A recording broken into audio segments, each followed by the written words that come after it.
When you work in Excel, you are mostly concentrating on numbers or on lists.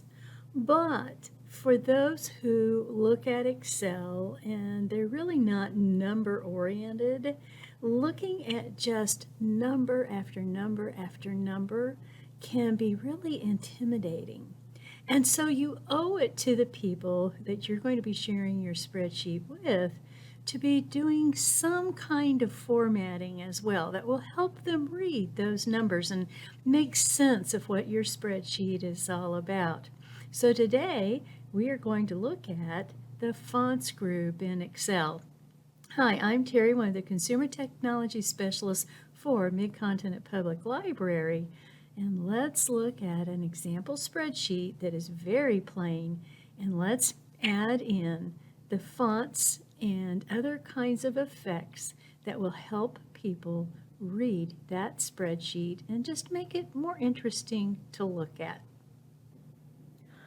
Looking at our example spreadsheet today, we can see that it is for ABC Company Sales, and we have regions listed in column A, and then we have quarters in columns B through E.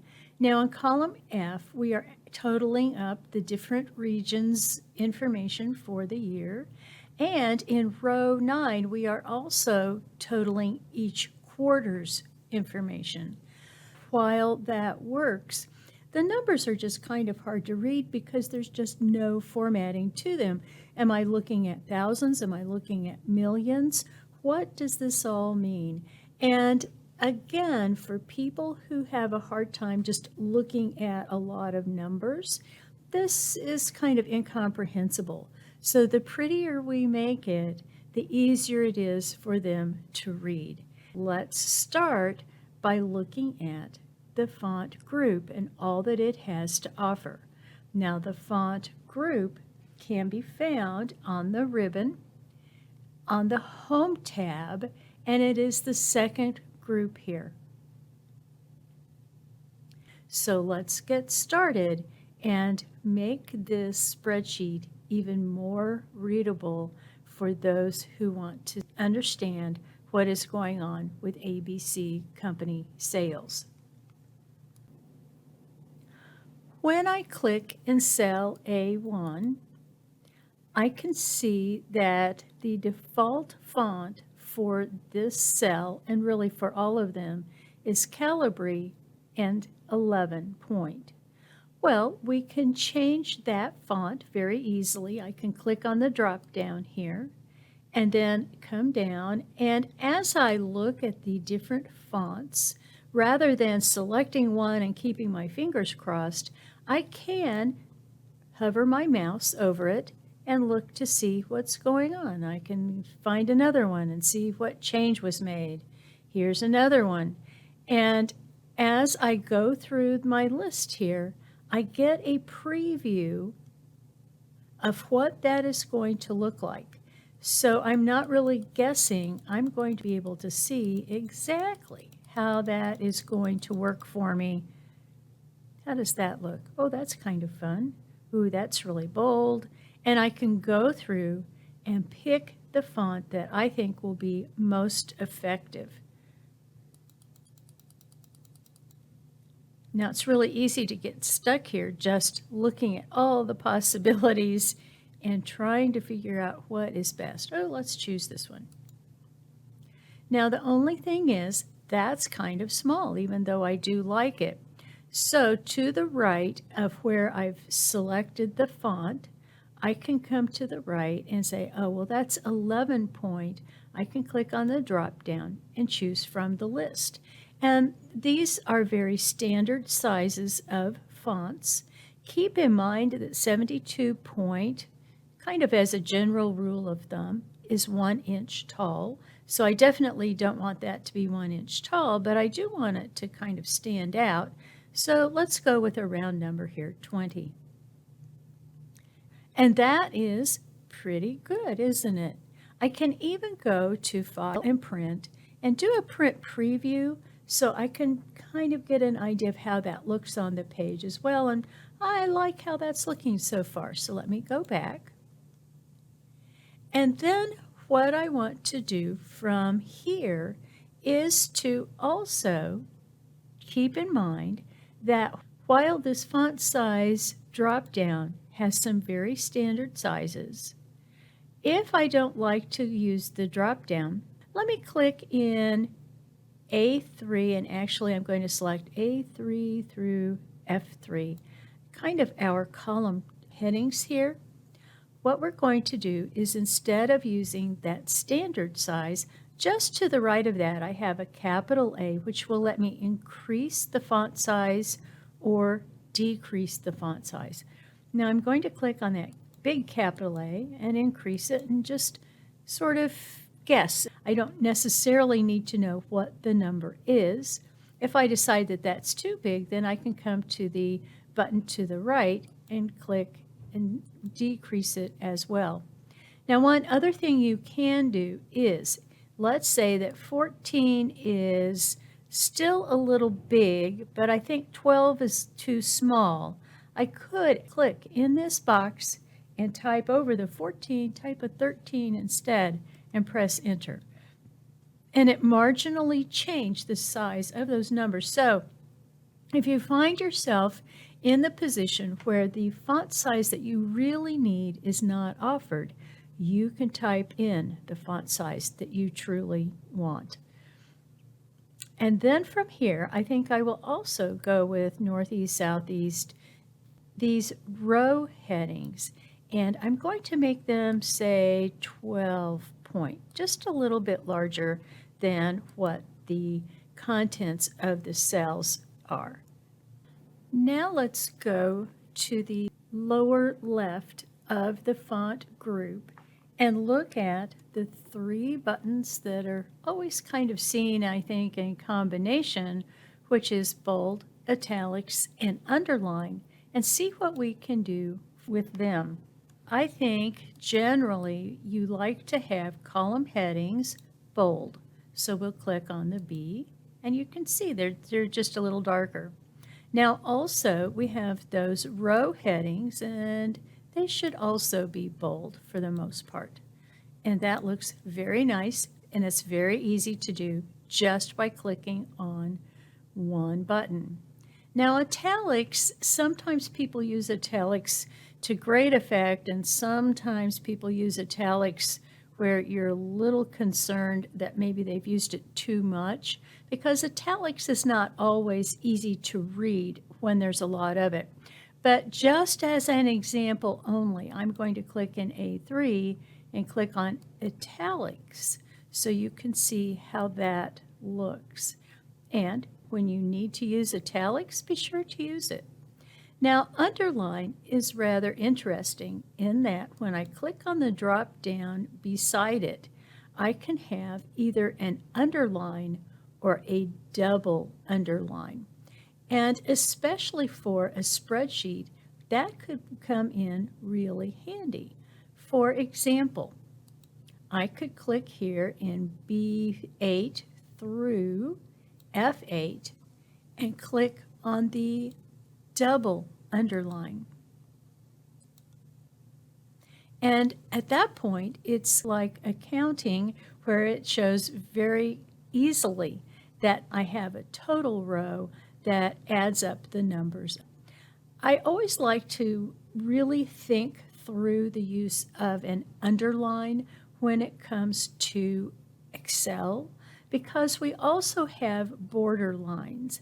And I'm always a little concerned that there will be confusion between the underline and then the border lines. So for the most part, I don't use the underline, but in this case, that might be exactly what you need. Let's go to File and Print and see how it looks.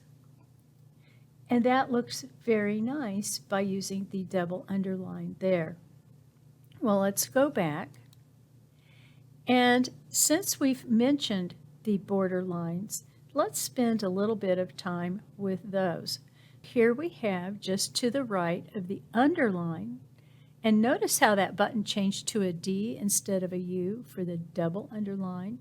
Now we have the borders. And when I click on this drop down, look at all of the possibilities here. You can add a bottom border to a cell. And in fact, let's just select a cell and click on that button. And then we have to click off to kind of see it, but there is that one single little line. Let me select another cell because we can also add a top border. And we'll click there. You can see that now here was the cell and here is the top border. Let's try another one. You can add in a left border. The next choice is a right border. So we have a bottom border, a top border, and a left and right border. What else do we have here? We can also turn off the borders if we decide to do that. Let's do that. So I'll select these cells and no border. And they're gone. Now the next choice is something that I use quite a bit, and that is all borders. So I'm going to select all of these cells that are in my spreadsheet and go to all borders. Now, as you can see, this is why I have some hesitancy about using underlines, because the borders and the underlines kind of hit on top of each other, and I'm not sure how the readability really is sometimes for people. So let me go to print, and while it's not bad, it's probably not my personal choice either. So I'm going to select those cells where we put the double underline, and I'm just going to click on that button and turn off the double underline. Now to me, that is a cleaner look, but it is totally up to you and really what is required for your particular circumstance. Now let's also then look at some more of these borders. One of my favorites is thick outside borders. When you have a large spreadsheet, sometimes you need to divide off sections, and one of the ways you can do that is by using thick outside borders. Lots of times we'll also put them around the entire outside of the list or the spreadsheet that I'm working on, because it really kind of makes it pop out on the page. Now I might decide that I want to separate this total from the rest of the data, the numbers, and I can put in a thick outside border. I could put a thick outside border here for the row total.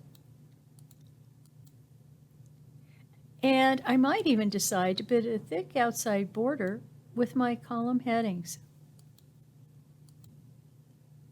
Now let's go to File, Print. And you can see how that just pops out that information a little bit better. And now that I see it, I think I'm also going to add thick outside borders here in the first column. Now, obviously you want to use that advisedly so you don't have just only thick outside borders, but it's really easy to tell.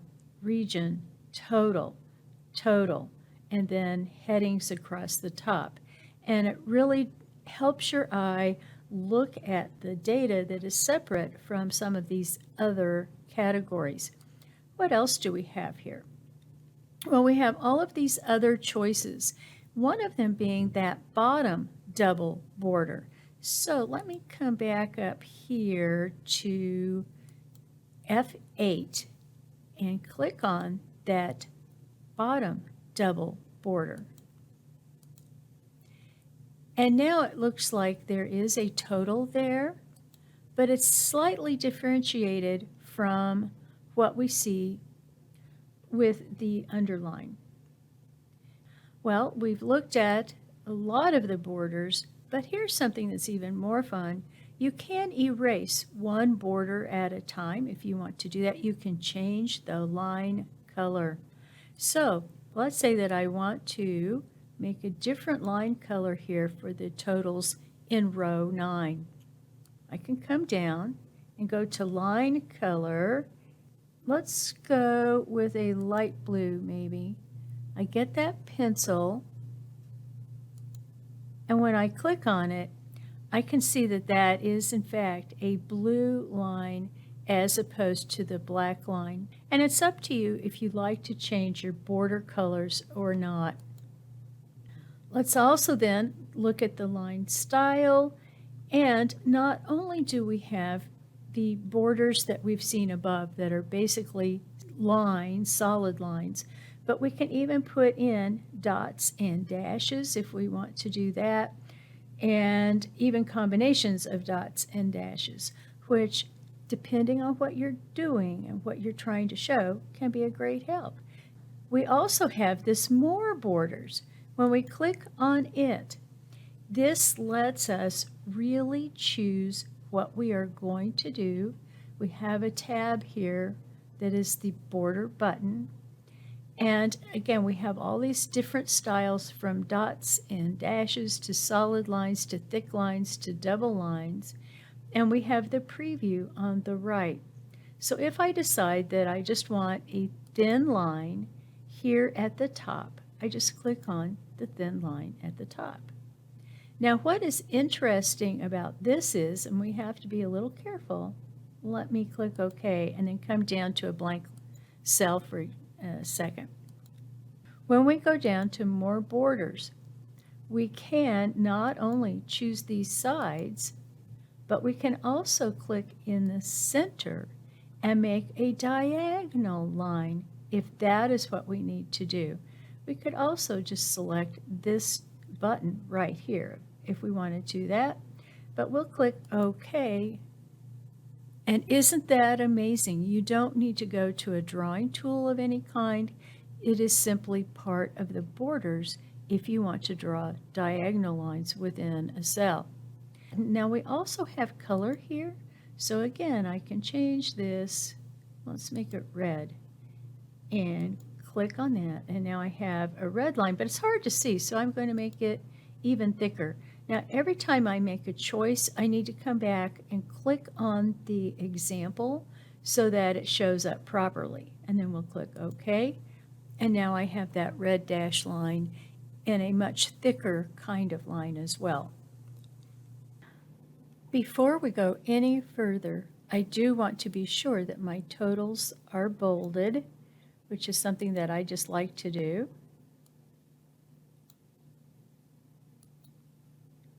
And now we can go on and go to the button to the right of borders, which is a paint pale, a fill color.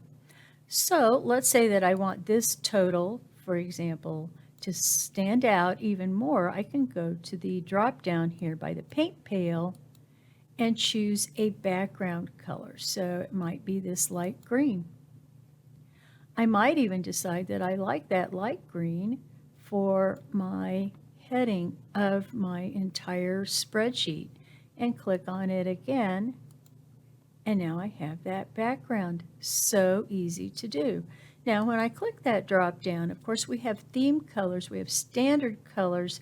We can also turn off the fill if we have one by clicking on this no fill choice. But then we can also go to more colors where now you can choose from, it's really kind of a honeycomb, isn't it, of different colors that we might want to choose. Or we can go to custom.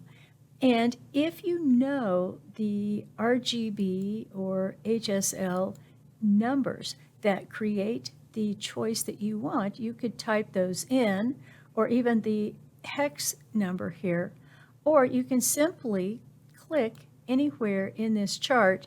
And then let's say that I don't like this light color, but I want to come down to a darker color. Notice that as I click and drag, these numbers all change to reflect where I am on this scale. And then I can click OK, and then that filled in that particular cell for me with that color. Another choice that I can make is to change the text color.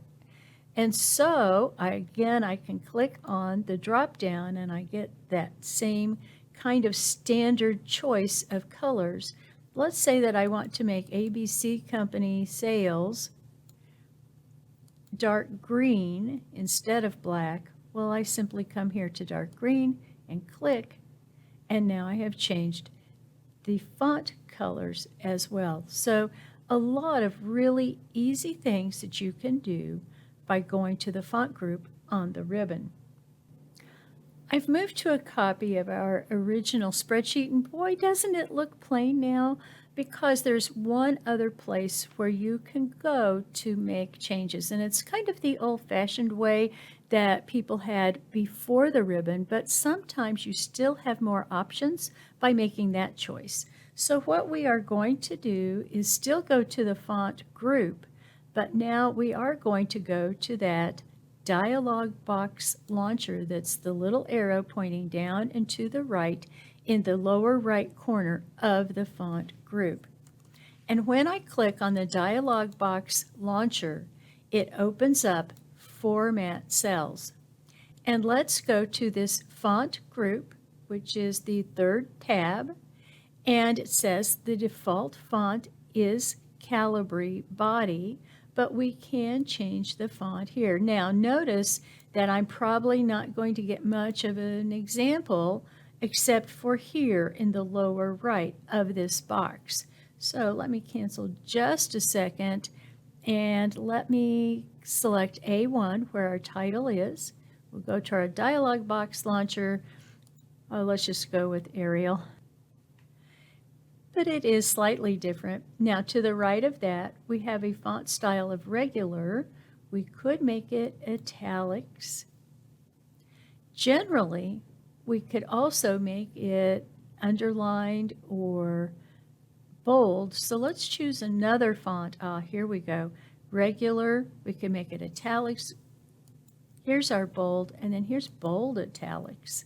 So some different kinds of choices.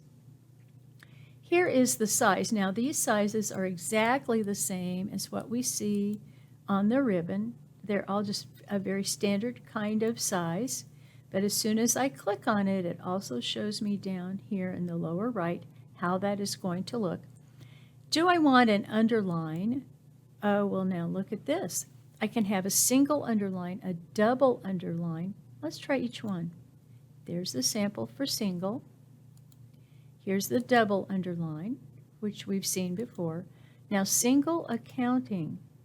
Oh, look, there's a space there that wasn't there before, and double accounting. Some different kinds of effects if you come to the dialog box launcher. Now, in fact, I'm going to say none. But then we can change the color. So when we click on the drop down for color, it's the same as the button that we have seen before. Oh, well, red. I hate to do that for accounting. Let's make it a dark blue, and we've changed that. And we can always change it to something else by simply coming here. In the lower left, we have special effects that we could not use from the ribbon, so something totally different. So let's look at these in just a second. Let's click OK, and it shows now our company sales.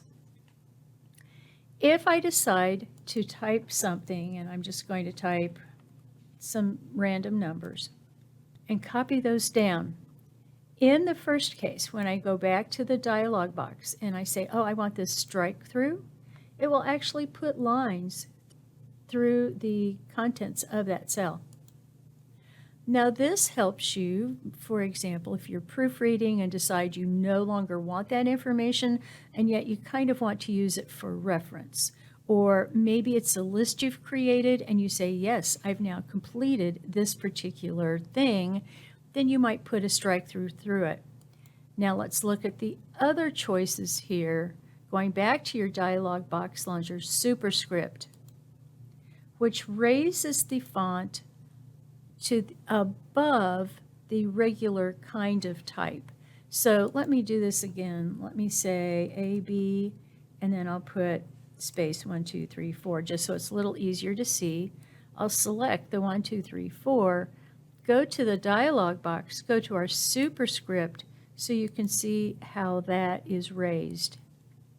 So maybe this is AB to the 1200th power. Mathematicians would love that, wouldn't they? Now, by the same token, we also have subscript. So a basic example, let's go to our dialog box launcher, go to subscript, click on it, and you can see that it's small numbers now, but on the lower portion of the cell. So this would be used perhaps with chemical formulas. So AB, I go to my dialog box launcher and go to subscript, and you can see how that works as well.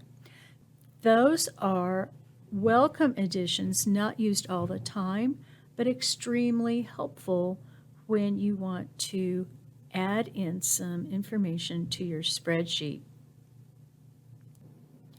You may have noticed when we went to the dialog box launcher, there are some other things that it can do that we just need to click a tab, and then we can match the buttons that are in the font group on the ribbon. So let me select these cells, go to our dialog box launcher, and look at this. To the right of font, we have border. And we have seen this tab before. We've actually seen this dialog box before, except now it really is kind of blank, isn't it? So I can choose, well, do I want thin lines? Yes, I do. Well, where do I want them? And I need to click where I want them. And I just click in the example here, the preview, and it lets me select what I want to do. So if I decide to turn off a line, I click on it. If I want it back on, but maybe bolder, I select the weight on the left and then click on that box. Now, the one thing about Excel that I really want to emphasize is this. When you add border lines, use the thin ones first, then add in the thick ones. Otherwise, it will be kind of frustrating to have thick lines and then add in thin ones that remove the thickness of what you've done originally. So we'll click OK. And that was just really easy, wasn't it? But again, that was our dialog box launcher and the border tab. Now we have another tab that we could also use, and that is the fill tab. And this should look sort of familiar as well. Let me cancel just a second, and I'm going to come down and select this total. Now go back to my dialog box launcher and fill, and I can certainly add in a fill color. It gives me a sample. There are fill effects. I can even have gradient colors. It takes a little work, but it's also kind of fun to play with some of this and then decide how those colors are going to be arranged within the cell. I can also, if I decide to, have a pattern color, which would be slightly different, and a pattern style. So you'll notice that I can even have dots and dashes and checkerboards and all sorts of things that would fill up a cell. Let me find an empty cell, though, to show you that. So let me cancel, click in a cell, and then go back to our dialog box launcher, go to fill, find the pattern style, and we'll find a pretty obvious one here, I guess. The horizontal, and then what is the pattern color? We'll make it blue as well. And then we'll click OK. And so it just depends on how fancy you want to be and what kind of effect you want to add, where you can really use this dialog box launcher to help you really make a point and get people's attention where it needs to go, whether you're using the font tab, the border tab, or the fill tab.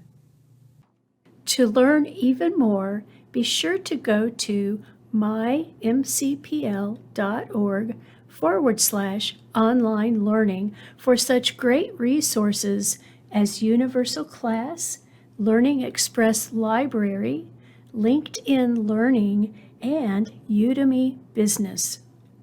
We also premiere videos every Wednesday and Friday at 1 o'clock. If you miss a video premiere, you'll still be able to find it later when it's convenient for you. You can find us on Facebook at MCPL 360 And you can find us on YouTube by going to our MCPL MO channel.